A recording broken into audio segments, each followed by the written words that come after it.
ಎಲ್ಲ ನನ್ನ ಹಿರಿಯರಿಗೆ ಹಾಗೆ ಮಾಧ್ಯಮದವರಿಗೂ ನನ್ನ ನಮಸ್ಕಾರಗಳು. ಈ ಸಿನಿಮಾ ಇವತ್ತು ಜವರ ಸಿನಿಮಾ ಮುಹೂರ್ತ ಆಗಿದೆ. ಇದರಲ್ಲಿ ನಾನು ಮೆಡಿಕಲ್ ಕಾಲೇಜ್ ಸ್ಟೂಡೆಂಟ್ ಪಾತ್ರ ಮಾಡ್ತಾ ಇದ್ದೀನಿ. ಆ್ಯಂಡ್ ತುಂಬ ಅದ್ಭುತವಾದಂಥ ಕತೆ. ನಾನು ಕೇಳಿದಾಗಲೂ ಅಷ್ಟೇ, ನಾನು ಸಜೆಷನ್ಸ್ ತೊಗೊಂಡಾಗಲೂ ಅಷ್ಟೇ ತುಂಬ ಇಷ್ಟ ಆಯಿತು ಈ ಪಾತ್ರನ ಒಪ್ಕೊಳ್ಳೋದಕ್ಕೆ ಕಾರಣ. ಆ್ಯಂಡ್ ಇನ್ನೊಂದೇನೆಂದರೆ, ನನ್ನ ಹಿರಿಯರು ಇಲ್ಲಿ ಇರುವಂಥ ರಘು ಸರ್ ಹಾಗೆ ಶ್ರುತಿ ಮ್ಯಾಮ್, ಇವ್ರ ಜೊತೆ ಆ್ಯಕ್ಟ್ ಮಾಡ್ತಿರೋದು ನನಗೆ ತುಂಬ ಖುಷಿ ಇದೆ. ಆ್ಯಂಡ್ ಹಾಗೆ ರಿಷಿ ಸರ್, ನಿಮ್ಮ ಜೊತೆಗೂ ಕೂಡ ನಿಮ್ಮದು ತುಂಬ ಸಿನಿಮಾಗಳು ನೋಡಿದ್ದೀನಿ. ಆ್ಯಂಡ್ ನಾನು ತುಂಬ ಲಕ್ಕಿ ಅಂತ ಅನ್ಸುತ್ತೆ. Thank you so much director sir Pradeep ಸರ್ಗೆ, thank you so much. And ನಿರ್ಮಾಪಕರಿಗೂ ಕೂಡ thank you so much sir. Thank you. ಕಾಯ್ದಿದ್ದಕ್ಕೆ. ಜವರ ಹೆಸರು ಹೇಳೋ ಹಾಗೆ ಯಮನ ಇನ್ನೊಂದು ಹೆಸರು. ಸೊ ಹಾಗಾಗಿ ನೀವು ಊಹಿಸ್ಬೋದು ಯಾವ ಒಂದು ಜಗತ್ತು ಈ ಕಥೆಯಲ್ಲಿ ಇರುತ್ತೆ ಅಂತ. ಈ ಸ್ಮಶಾನದ ಜಗತ್ತಿದೆಯಲ್ಲ, ಬಹಳ ಅಂದರೆ ವಿಜುವಲಿ ನೋಡೋದಕ್ಕೆ ಆಡಿಯನ್ಸ್ಗೆ ಸ್ವಲ್ಪ ಡಿಸ್ಟರ್ಬ್ ಮಾಡುತ್ತೆ. ಆಮೇಲೆ ನಡೆಯುವಂಥ ಕತೆ, ಬರುವಂಥ ಘಟನೆಗಳು ಕೂಡ ಸ್ವಲ್ಪ ಡಿಸ್ಟರ್ಬ್ ಮಾಡುತ್ತೆ. ಸೊ ಯಾವ ರೀತಿ ಕಥೆ ಮೂಡ್ ಬರುತ್ತೆ ಅಂತ ಅವರು ಒಂದು ಜಸ್ಟ್ ಹೇಳಿದಾಗ, ನನಗೆ ಇದು ಕಥೆಯಾಗಿ ಪ್ರೇಕ್ಷಕನಿಗೆ ನೋಡಿದಾಗ ಇಂಟ್ರೆಸ್ಟಿಂಗ್ ಅನ್ಸುತ್ತಾ, ಎಂಟರ್ಟೈನಿಂಗ್ ಅನ್ಸುತ್ತಾ ಅನ್ನೋ ಒಂದು ಕ್ಯೂರಿಯಾಸಿಟಿನಲ್ಲಿ ನಾನು ಕತೆ ಕೇಳೋದಕ್ಕೆ ಶುರು ಮಾಡಿದ್ದು. ಆ್ಯಂಡ್ ಬಹಳ ಅದ್ಭುತವಾಗಿ ಸ್ಕ್ರೀನ್ ಪ್ಲೇನ ಮಾಡ್ಕೊಂಡಿದ್ದಾರೆ. ನನಗೆ ಒಂದು ವಿಷಯ ನಿರ್ದೇಶಕರು ಪ್ರದೀಪ್ ಮೇಲೆ ತುಂಬ ಖುಷಿಯಾಗಿದ್ದೇನು ಅಂತ ಹೇಳಿದ್ರೆ, ಈಸ್ ಅ ಫಿಲ್ಮ್ ಮೇಕರ್. ಅವರು ಕಥೆ ಯೋಚನೆ ಮಾಡಬೇಕಾದ್ರೇ ಸ್ಕ್ರೀನ್ ಪ್ಲೇ ಬಗ್ಗೆ ಯೋಚನೆ ಮಾಡ್ತಾ ಇರ್ತಾರೆ.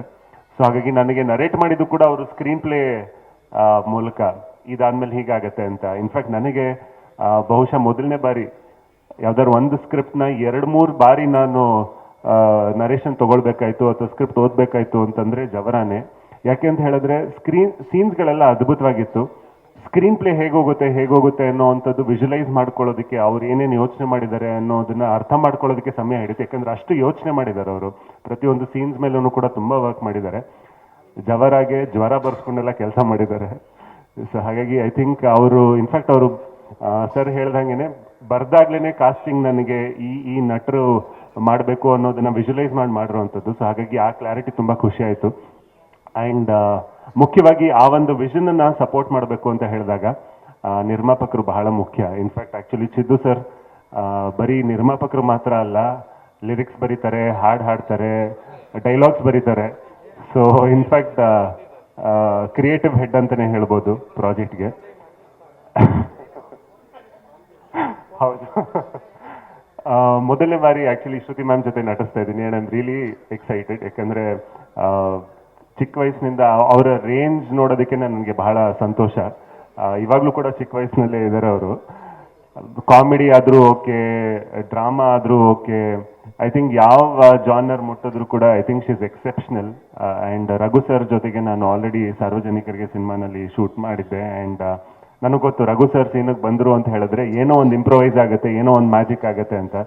ಸೊ ಹಾಗಾಗಿ the actor in me will be very excited, because ಸೀನಲ್ಲಿ ಏನೋ ಒಂದು ಮ್ಯಾಜಿಕ್ ಆಗುತ್ತೆ ಅಂತ. ಸೊ ಅವರಿಬ್ಬರು ಕಾಂಬಿನೇಷನ್ ಇರೋದು, ಐ ಮೀನ್ ಸೀನಿಯರ್ ಕಾಂಬಿನೇಷನ್ ನಿಮಗೆ ಗೊತ್ತು. ಐ ಮೀನ್ ಯಾವಾಗಲೂ ಸ್ಕ್ರೀನ್ ಪ್ರೆಸೆನ್ಸ್ ತುಂಬ ಚೆನ್ನಾಗಿರುತ್ತೆ.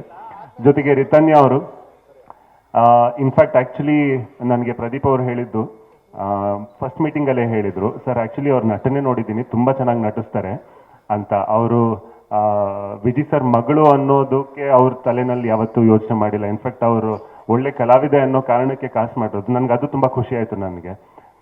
ಯಾಕೆಂದರೆ ಏನೋ ತಮ್ಮ ಒಂದು ಗುಡ್ ವಿಲ್ ಏನಿದೆ, she is not taken it for granted. ಅದಕ್ಕೆ ಅವ್ರು ಶ್ರಮ ಹಾಕಿ ತಮ್ಮ ನಟನೆ ಮೇಲೆ ಕೆಲಸ ಮಾಡಿ ತುಂಬ ಶ್ರಮ ಹಾಕಿದ್ದಾರೆ. ಸೊ ಹಾಗಾಗಿ I think she'll grow very well. And ಬಹಳ ಅದ್ಭುತವಾದಂಥ ತಂಡ. ಧರ್ಮವೀರ್ ಸರ್ ಅವರು ಮೊದಲನೇ ಬಾರಿ ಅವರ ಒಂದು ಮ್ಯೂಸಿಕ್ ಅವ್ರ ಜೊತೆಗೆ ನಾನು ಕೆಲಸ ಮಾಡ್ತಾ ಇರೋದು. ಆ್ಯಂಡ್ ಇವನ್ DOP ಸರ್ ಎಲ್ರಿಗೂ ಕೂಡ very talented team. And looking forward. ಗಮನಕ್ಕೆ ಬರೆದಂಥದ್ದು ಒಂದು ವೈರಾಗ್ಯವಾದಂಥ ಜಾಗ, ಅದ್ರ ಮೇಲೆ ಕತೆ ಮಾಡ್ಕೊಂಡಿದ್ದಾರೆ. ನಿಜವಾದ ಶಿವನಿರೋ ಜಾಗ, ನೆಮ್ಮದಿ ಇರೋ ಜಾಗ, ಎಲ್ಲ ತುಂಬ ಪ್ರಶಾಂತವಾಗಿ ಕಾಣೋಂಥ ಜಾಗ, ಅದ್ರ ಮೇಲೆ ಕತೆ ಮಾಡ್ಕೊಂಡಿದ್ದಾರೆ. ನಾನು ಅವ್ವ ಅಂತ ಒಂದು ಸಿನಿಮಾ ಅದಾದ್ಮೇಲೆ ಮಾಡಿರಲಿಲ್ಲ ಮೇಡಮ್ ಜೊತೆ. ಈಗ ಮತ್ತೆ ನಿಜವಾಗ್ಲೂ ಶ್ರುತಿ ಮೇಡಮ್ ಕ್ಯಾರೆಕ್ಟರ್ ಅಂತೂ ತುಂಬ ತುಂಬ ಚೆನ್ನಾಗಿದೆ. ನಂದು ಚೆನ್ನಾಗಿದೆ. ಇದು ಆಗ್ಬೋದು. ಇನ್ನ ನಾವು ನೋಡಿದ್ದು ಮಗಳು. All the best, good luck, ಒಳ್ಳೇದಾಗಲಿ. ನಾವು ದುನಿಯಾ ಟೈಮಲ್ಲಿ ಓಡಾಡ್ಕೊಂಡಿದ್ದು ಮಕ್ಕಳೆಲ್ಲನೂ. ಒಳ್ಳೇದಾಗಲಿ, ಆಲ್ ದಿ ಬೆಸ್ಟ್. ಪ್ರದೀಪ್,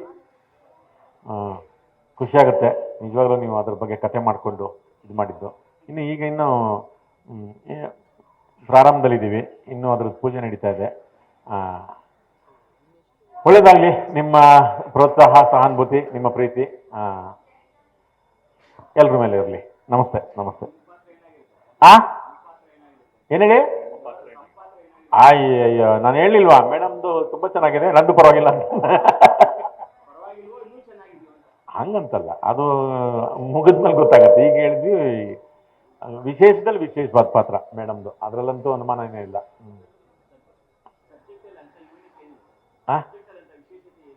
ನೀನೆಲ್ಲ ಏನಪ್ಪ ಹೆಡ್ಮಾಸ್ಟರ್ ಹಿಂಗೆ ಒಂದೇ ಸರಿ ಕೇಳ್ಬಿಡ್ತಿದ್ಯಾ? ನಾನು ಹೇಳಿದ್ನಲ್ಲ, ನಿಜವಾಗ್ಲೂ ಪ್ರಶಾಂತವಾಗಿರೋ ಜಾಗ ಯಾವುದಪ್ಪ ಅಂದರೆ ಅದ್ರದ್ದು ಒಂದು ನಿಜವಾಗ್ಲೂ ಅಲ್ಲಿನ ಬದುಕು, ಅಲ್ಲಿಗೆ ನಿಜವಾಗ್ಲೂ ಅಲ್ಲೊಂದು ಉತ್ಸಾಹ ಇರುತ್ತೆ. ಅದು ವೈರಾಗ್ಯವಾದ ಜಾಗ ಅಂತ ಅನ್ಸಿದ್ರು ಬದುಕಿದವ್ರಿಗೆ ಅಲ್ಲಿ ಬೇರೆ ಥರದ ಒಂದು ಪ್ರಶಾಂತವಾಗಿ ಒಂದು ಮನಸ್ಥಿತಿ ಇರ್ತದೆ ಅಲ್ಲಿದ್ದವ್ರಿಗೆ. ಅದ್ರ ಮೇಲೆ ಕತೆ ಮಾಡ್ಕೊಂಡಿದ್ದಾರೆ. ಅದು ಭಾಳ ನಿಜವಲ್ಲೂ ಮನಸ್ಸುಗಳು ಅಲ್ಲಿಗೆ ಯಾಕೆ ಹೋಗುತ್ತೋ ಗೊತ್ತಿಲ್ಲ. ಅದು ಬಿಟ್ಟರೆ ಬಿಲ್ಲಿನ ಈ ಸಿಟಿಗಳಲ್ಲೇ ಸೇರ್ಕೊಂಡ್ಬಿಟ್ಟಿರ್ತದೆ ಕತೆಗಳೆಲ್ಲನೂ, ಇಲ್ಲ ಪ್ರಾಯದಲ್ಲಿ ಇರ್ತವೆ, ಒಂದು 18ರಿಂದ 20-25 ವರ್ಷದಲ್ಲಿ ಇರ್ತದೆ ಕತೆಗಳು, ಅದರಿಂದ ಮುಂದಕ್ಕೆ ಹೋಗಲ್ಲ. ಅದು ಬಿಟ್ಟು ಪ್ರದೀಪ್ ಅವರು ಆ ಕಡೆಗೆ ಹೋಗಿರೋದು ನನಗೆ ಅದು ಬಹಳ ಖುಷಿ ಆಯಿತು ಅಂತ ಅನಿಸ್ತು ನನಗೆ. ಆ ಜಾಗಕ್ಕೆ ಹೋಗಿದ್ದು, ಅಲ್ಲಿ ಒಂದು ಅಲ್ಲೂ ಬದುಕಿರುತ್ತೆ, ಅಲ್ಲೂ ಬದುಕ್ತಾರೆ ಚೆನ್ನಾಗಿ, ಕಳಿಸ್ಕೊಡ್ತಾರೆ ಅನ್ನೋದು ಒಂದು ಕಾನ್ಸೆಪ್ಟ್ ಮೇಲೆ ಮಾಡಿರೋ ಕತೆ. ಅದಕ್ಕೆ ಜವರ ಆ ಟೈಟ್ ಕೂಡ. ರಿಷಿ ಈಗಾಗಲೇ ಒಂದು ಬೇರೆ ಥರದ ನಟ ಅಂದ್ಬಿಟ್ಟು ಶುರುವಾಗಿರೋದು. ಮೈಸೂರು ಏನು ಎಲ್ಲ ದಬ್ಬಾಳಿಕೆ ಮಾಡ್ತಾವ್ರೆ ಮೈಸೂರವರೆಲ್ಲನೂ. ಒಳ್ಳೇದಾಗಲಿ, ಆಲ್ ದಿ ಬೆಸ್ಟ್. ನಿಮ್ಮ ಸಪೋರ್ಟು, ನಿಮ್ಮ ಪ್ರೋತ್ಸಾಹ ಎಲ್ಲರ ಮೇಲೂ ಇರಲಿ. ನಮಸ್ತೆ. ನಮಸ್ತೆ. ಅವ್ರು ಆವಾಗಲೇ ಹೇಳ್ತಾ ಇದ್ರು, ರಂಗಣ್ಣ ರಘು ಸರ್, ನನ್ನ ಪಾತ್ರ ತುಂಬ ಚೆನ್ನಾಗಿದೆ ಅಂತ. ಎಲ್ಲರಿಗಿಂತ ಏನಲ್ಲ, ಬಹುಶಃ ನಮ್ಮೆಲ್ಲರಿಗಿಂತ ತುಂಬ ಚೆನ್ನಾಗಿರೋದು ಸ್ಕ್ರಿಪ್ಟ್ ಅಂತ ಹೇಳಬಲ್ಲೆ. ಸ್ಕ್ರಿಪ್ಟನ್ನು ತುಂಬ ಚೆನ್ನಾಗಿ ಮಾಡ್ಕೊಂಡಿದ್ದಾರೆ ಪ್ರದೀಪ್ ಅವರು. ನನಗೆ ತುಂಬ ಹೊಸದು ಅನಿಸ್ತು ಎಲ್ಲ ಪಾತ್ರಗಳು. ಬಹುಶಃ ಬದುಕೆಲ್ಲ ಮುಗಿದ ಮೇಲೆ ಹೋಗುವಂಥ ಜಾಗ ಅದು. ಅಲ್ಲಿಂದ ಒಂದು ಸಿನಿಮಾ ಶುರು ಆಗುತ್ತೆ, ಎಲ್ಲರೂ ಬದುಕನ್ನು ಕಟ್ಕೊಳ್ತಾರೆ. ಅದು ತುಂಬ ವಿಶೇಷವಾದಂಥ ಒಂದು ಜಾನರ್ ಅದು. ಟೀಮಿಗೆ ಒಳ್ಳೇದಾಗಲಿ, ಒಳ್ಳೆ ಕಲಾವಿದರು ಎಲ್ಲರನ್ನೂ. ರಂಗಾಯಣ ರಘು ಸರ್ ಜೊತೆಗೆ ನಾನು ಅವ್ವ ಆದಮೇಲೆ ಅವ್ರ ಜೊತೆ ಆ್ಯಕ್ಟ್ ಮಾಡಲಿಲ್ಲ. ಒಂದೇ ಸಿನಿಮಾದಲ್ಲಿ ತುಂಬ ಇದ್ದೀವಿ. ಇತ್ತೀಚಿನ ಫ್ಲರ್ಟ್ ಸಿನಿಮಾದಲ್ಲೂ ಕೂಡ ಇಬ್ಬರು ಒಂದೇ ಸಿನಿಮಾದಲ್ಲಿ ಇದ್ದೀವಿ. ಆದರೆ ಒಟ್ಟೊಟ್ಟಿಗೆ ಆ್ಯಕ್ಟ್ ಮಾಡುವಂಥ ಅವಕಾಶಗಳು ಸಿಕ್ಕಿರಲಿಲ್ಲ ನನಗೆ. ತುಂಬ ಒಳ್ಳೆ ಕಾಸ್ಟಿಂಗ್ ಅಂತ ಹೇಳಬಲ್ಲೆ. ಋಷಿಯವರಾಗಲಿ, ನಾಯಕಿ ಆಗಲಿ, ರಂಗಾಯಣ ರಘು ಸರ್ ಆಗಲಿ, ಬರುವಂಥ ಪ್ರತಿಯೊಂದು ಪಾತ್ರಗಳು ಕತೆಗೆ ತುಂಬ ಒಳ್ಳೆಯ ತಿರುವುಗಳನ್ನ ಕೊಡ್ತಾ ಹೋಗುತ್ತೆ. ಆಲ್ ದ ಬೆಸ್ಟ್ ಪ್ರದೀಪ್ ಅವರೇ, ಒಳ್ಳೆಯದಾಗಲಿ ನಿಮಗೆ. ನಿರ್ಮಾಪಕರಂತೂ, ನಮ್ಮ ನಿರ್ದೇಶಕರು ಈ ಸಿನಿಮಾ ಬಗ್ಗೆ ಎಷ್ಟು ಆಸಕ್ತಿ ಇಟ್ಕೊಂಡಿದ್ದಾರೋ ಅಷ್ಟೇ ಆಸಕ್ತಿಯನ್ನು ಒಬ್ಬ ನಿರ್ಮಾಪಕರು ಇಟ್ಕೊಂಡಿರೋದು ತುಂಬ ಅಪರೂಪ.